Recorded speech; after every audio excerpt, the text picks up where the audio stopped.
Hello my dear student, Omkar Singh focus study यार में आप सभी स्टूडेंट का स्वागत है। तो हमने देखा कि जो पिछले वीडियो में हमने जो कक्षा 10वीं एनसीईआरटी गणित जो पिछले वीडियो में उदाहरण नंबर हमने दूसरा हल कर लिया था।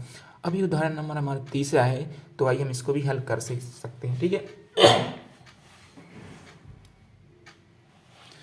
तो ये लिखा है कि बहुपद जो हमें दिया गया है कि एक्स वर्ग, ठीक है, क्या दिया गया, एक्स वर्ग ऋण 3 की शून्य ज्ञात कीजिए और शून्यकों तथा गुणांकों के बीच के संबंध की सत्यता की जांच भी करनी है। तो पहले हमें क्या करना है, जो दिया गया है तो इसको हम क्या करें, पहले शून्य ज्ञात करना है। शून्य को हम दो टाइप से भी ज्ञात कर सकते हैं, एक डायरेक्ट से और एक गुणनखंड से।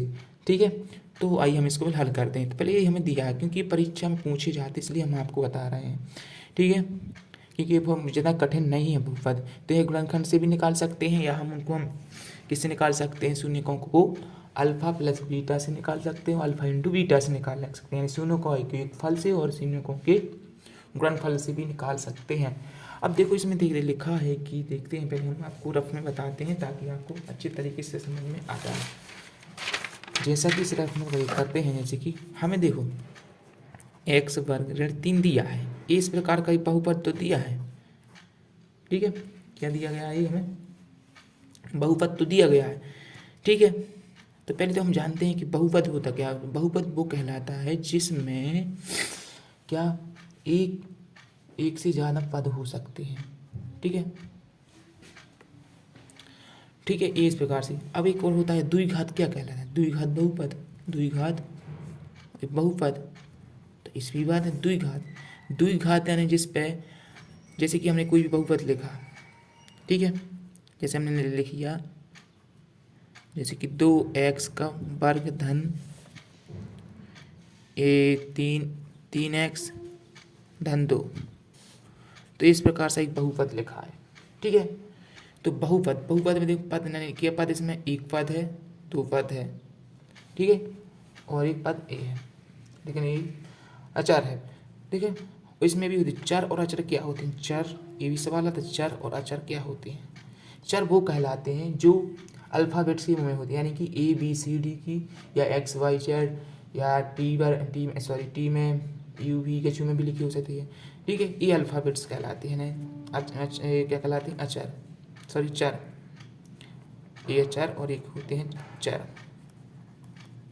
तो चर क्या कहलाते हैं, जो अल्फ़ाबेट्स के में होते हैं। अचर क्या कहलाते हैं, जो क्या है, संख्या के रूप में होते हैं। तो देखो ये क्या है, संख्या, ये क्या है, संख्या, जो संख्या में होती हैं वो अचर कहलाते हैं। चर भी कहलाते हैं जो किसके गुणांक में हो, जो एक प्रकार के अल्फ़ाबेट्स में होते हैं, ABCD XYZ ये होते हैं। ठीक है, अब एक बात आती है, द्विघात बहुपद क्या है, क्या है, जिसमें x की उच्चतम घात हो तो वह क्या कहलाता है, द्विघात बहुपद कहलाता है। द्विघात बहुपद इसमें क्या है, जैसे इसकी उच्चतम घात क्या है, x की उच्चतम घात 2 की घात है, तो क्या ये द्विघात बहुपद है। इसमें तो एक प्रकार का द्विघात बहुपद। यदि हम जैसे एक और बहुपद ले लेते हैं, जैसे कि ठीक है, एक और ले लेते हैं, जैसे 3x पर 3 की घात धन 4x धन 1 वर्ग धन 2x धन 4। अब इसमें देखते हैं, एक वो भी हो सकता है बहुपद। ठीक है, ठीक है, तो देखो इसमें उच्चतम घात क्या है, तो इसमें x की उच्चतम घात 3 है, तो ये क्या प्रकार त्रिघात बहुपद हुआ है, तो हमारे द्विघात बहुपद इस प्रकार से हो सकते हैं। यानी इसमें x के फॉर्म में जो इसकी जो घात होती है उसकी उच्चतम घात 2 से ज़्यादा नहीं होनी चाहिए, वह कहलाता है द्विघात बहुपद। ठीक है, लेकिन अभी क्या इसमें लिखा बहुपद है, तो बहुपद इसमें हो सकते हैं जो इसके क्या होते हैं, चर और अचर के होते हैं, तो उन्हें हम बहुपद कहलाते हैं। ठीक है, अब देखो इस प्रकार से दिया गया है, एक्स वर्ग ऋण के 3 दिया गया है, तो क्या ये द्विघात बहुपद है कि नहीं है।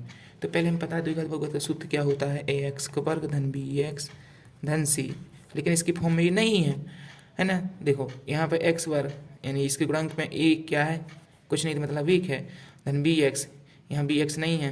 ठीक है, तो हम इसको क्या कर सकते हैं, यहाँ पर पहले यहाँ पर लिख देंगे दिया गया पद। ठीक है, दिया है हमें x पर -3 इस प्रकार से दिया गया, तो हमें इसके फॉर्म में बनाना है। ठीक है, तो x वर्ग, ठीक है, धन, इसमें क्या हमें BX नहीं दिया गया, तो हम क्या कर सकते हैं, इसको कैसे बना सकते हैं, 0 इंटू एक्स, 0 इंटू एक्स धन C, सॉरी माइनस 3 दिया। मतलब ये है ए बराबर 1 है, बी बराबर हमने क्या माना 0, यानी बी बराबर 0 है, और सी बराबर हमने कितने माना यानी कि 3। ये इस प्रकार से है। ठीक है, तो बस कुछ नहीं करना है आपको, यहाँ पर सूत्र वही करना है जिसके फॉर्म में आपको लिख देना है 20, मतलब कि एक्स वर्ग धन 0 इंटू एक्स, ठीक है, ऋण 3, इस प्रकार से। ठीक है, तो इसी के फॉर्म में हम लिखने के बाद इस प्रकार से हम लिख देंगे, है ना। मतलब इसका द्विघात समूह क्या होता है, एक्स वर्ग धन 0 इंटू एक्स ऋण 3। ठीक है, अब इसको हम दो टाइप से भी, एक से भी लिख सकते हैं। ठीक है, अब एक्स वर्ग है तो इससे भी। ठीक है, अब हम लिख देंगे इसका डायरेक्टली के बारे में दिया है, तो एक्स वर्ग ऋण की 3 बराबर 0। ठीक है, तो इस पर हमें इस साइड सब वो किया, तो एक्स वर्ग बराबर यहाँ के धन के हो गए 3। ठीक है, अब ये क्या है, यहाँ पर वर्ग है, इस साइड ट्रांसफर करेंगे, सॉरी थे प्लस का आएगा, बराबर क्या होगा, इस पर होगा वर्गमूल लग जाएगा।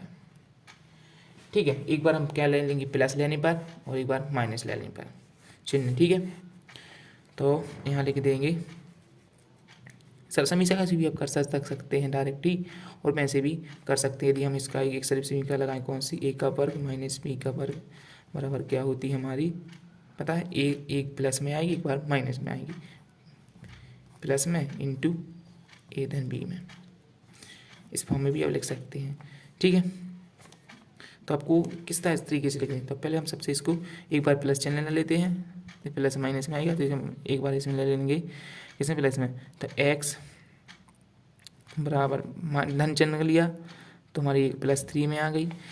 ठीक है, एक बार हमने इसको लिया एक्स बराबर ऋण चिन्ह लिया, तो इस फॉर्म में आ गई। ठीक है, तो हमारे क्या हो जाएंगे, अल्फा का मान क्या हो जाएगा हमारा, एक बार +3 हो जाएंगे, और बीटा का मान हमारे बीटा का मान हमारा एक बार क्या हो जाएगा, करने के लिए 3 हो जाएगा। बस अब हमें क्या करना है, जांच करनी है, तो वहाँ लिख देंगे जांच में, तो इनकी शून्य जी आ गया अपने अल्फा इंटू बीटा के, बस शून्य। अब जांच करना है सत्यता की जांच, तो हम सत्यता की जांच करेंगे, यहाँ लिखेंगे सत्यता की जांच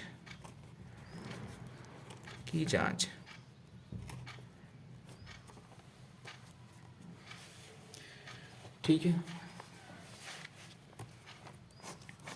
तो हम करेंगे शून्यों का योगफल बराबर होता है अल्फा प्लस बीटा, यानी कि बी माइनस की बी अपॉन ए।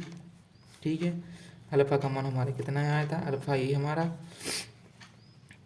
ठीक है, करनी 3 धन चिन्ह रहेगा, और माइनस के 3 बराबर माइनस के बी, और बी का मान कितना हमारा 0 है। ठीक है, ये है कि नहीं है, अपॉन इसके मतलब ए, मतलब 1 यहाँ पर, तो क्या हो जाएगा यहाँ पर हमारे, देखो करनी तीन ऋण की करनी 3 ये ऋण है। ठीक है, तो यहाँ पर हमारा आ जाएगा करनी 3 और ऋण की करनी 3, धन और ऋण का क्या ऋण हो जाएगा, तो ए से क्या कैंसिल हो जाएंगे, घट जाएंगे। ठीक है, तो ये हमारे कितना, इसका एक जी भाग देते हैं, 0 ही आया, क्या मतलब निकला, यानी कि 0 इक्वल 0, तो हम देखते हैं 0 इक्वल 0, तो मतलब 0 बराबर 0, तो इसको देखो बी के गुणांक में, तो देखो आप देख सकते हैं कि बिल्कुल इसका 0 आ रहा कि नहीं आ रहा है, यानी जब अपन इसमें सूत्र रखते हैं ना माइनस एक्स का, ठीक है, वो सूत्र था ना हमारा एक्स का गुणांक इसकी फॉर्म में बटे एक्स वर्ग गुणांक, एक्स वर्ग का गुणांक, देखो माइनस एक्स में कितना है 0, और ये हमारे क्या होते हैं, ये भी हमारे पास क्या हो जाते हैं, कैंसिल हो जाते हैं यहाँ पर। ठीक है, तो एक्स वर्ग गुणांक, तो देखो अपने यहाँ पर आ गया ना एक्स का गुणांक, एक्स गुणांक में 0, तो यहाँ 0 ही आ गया। ठीक है, इस प्रकार से, और यहाँ पर कुछ चलता है, यहाँ पर 0 0 एक्स वर्ग, तो यहाँ पर हम डिफाइन कर देते हैं वही लिखने के बाद माइनस एक्स का गुणांक बटे एक्स वर्ग का गुणांक। ठीक है, तो अब इसमें देखते हैं, तो एक्स वर्ग का गुणांक, एक्स का गुणांक बटे एक्स वर्ग का गुणांक। ठीक है, तो अब यहाँ पे देखो एक्स का गुणांक, तो एक्स गुणांक में कितने हमारे जीरो, तो जीरो का क्या ना डिफाइन, तो इस साइड से इस प्रकार से। अब हम करेंगे शून्यकों का गुणनफल। वही सूत्र रखना अपन को, क्या होता है अल्फा इंटू बीटा इंटू बराबर होता है हमारा एक्स, यानी कि सी अपॉन ए। ठीक है, सी अपॉन ए होता है। तो वही आपको सूत्र में इसे भी रख सकते हैं डायरेक्ट ही, जो हमने मतलब जो हमारे सूत्र किया था अचर पद का गुणांक, मतलब इसमें अचर पद आ जाएगा, मतलब अचर पद बटे एक्स वर्ग का गुणांक। ठीक है, इस प्रकार से अचर पद। तो बस आपको इस प्रकार अल्फा इंटू बीटा का मान, अल्फा का मान कितना हमारा था यहाँ पर, देखो यहाँ पर अपन माने थे ना ये वाले। ठीक है, तो बस ये हमारा था अल्फा इंटू बीटा, अल्फा का मान करनी 3 गुणित बीटा ऋण की करनी 3, बस सी अपॉन ए। तो सी अपॉन अपन ए में यहाँ पर देखो सी अपॉन ए, सी का मान कितना ऋण की 3 है, तो ऋण की 3 और ए का मतलब 1, मतलब इसके फॉर्म में ही था ए बराबर, इसमें लिखा था ए बराबर ए, बी बराबर हमने क्या मान 0, सी बराबर हमारा क्या था ऋण की 3, तो बस सी अपॉन ए और 1, वही हमारे ये चलता रहेगा, मतलब अचर पद आ जाएगा, अचर पद बटे एक्स वर्ग का गुणांक। अब देखो यहाँ पर कितने हो जाएंगे, वर्गमूल मतलब कहीं जी वर्गमूल लिखी है अंदर, इसमें आपको उदाहरण बताते हैं ऐसे कि नीचे यहाँ पर देखो, यहाँ पर बताते हैं हम आपको शॉर्टकट में, जैसे वर्गमूल 3 गुणित वर्गमूल 3, क्योंकि अलग अलग हम लिखा, अलग अलग का हम इकट्ठा भी तो कर सकते हैं ना, तो बस तो यहाँ पर एक पर मतलब बाहर आ जाएगा निकल के। ठीक है, तो यहाँ पर 3 आ जाएंगे और 3 तो हमारे पहले से हद ही है ना, तो बस यहाँ पर 3 बाहर निकल आएंगे बराबर, इसमें भाग दिया तो क्या माइनस के 3, यहाँ पर 3, देखो अब यहाँ पर -3 आ गए, मैंने अचर पद कितना आ गया हमारा, अचर पद बटे एक्स वर्ग का, यहाँ पर एक्स वर्ग का गुणांक,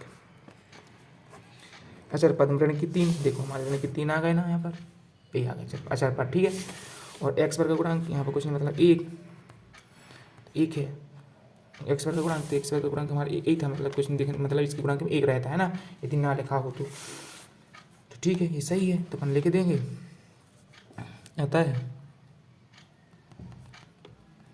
जो कि सत्य है,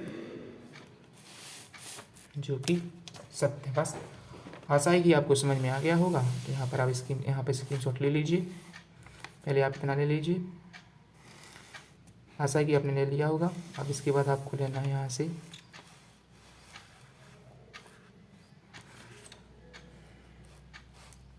इतना ले लीजिए।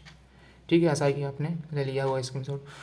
अब इसके बाद इतना और रहेगा हमारा, इतना ए भी आप इतना ले लीजिए, ये नहीं लिखना आपको। ठीक है, इस प्रकार से यदि आपको मेरा वीडियो समझ में आ गया तो चैनल को सब्सक्राइब कमेंट शेयर जरूर कीजिए, ताकि दोस्तों को भी और इस प्रकार से वीडियो देखने से उनका भी जीवन सुधरे। ठीक है, थैंक यू।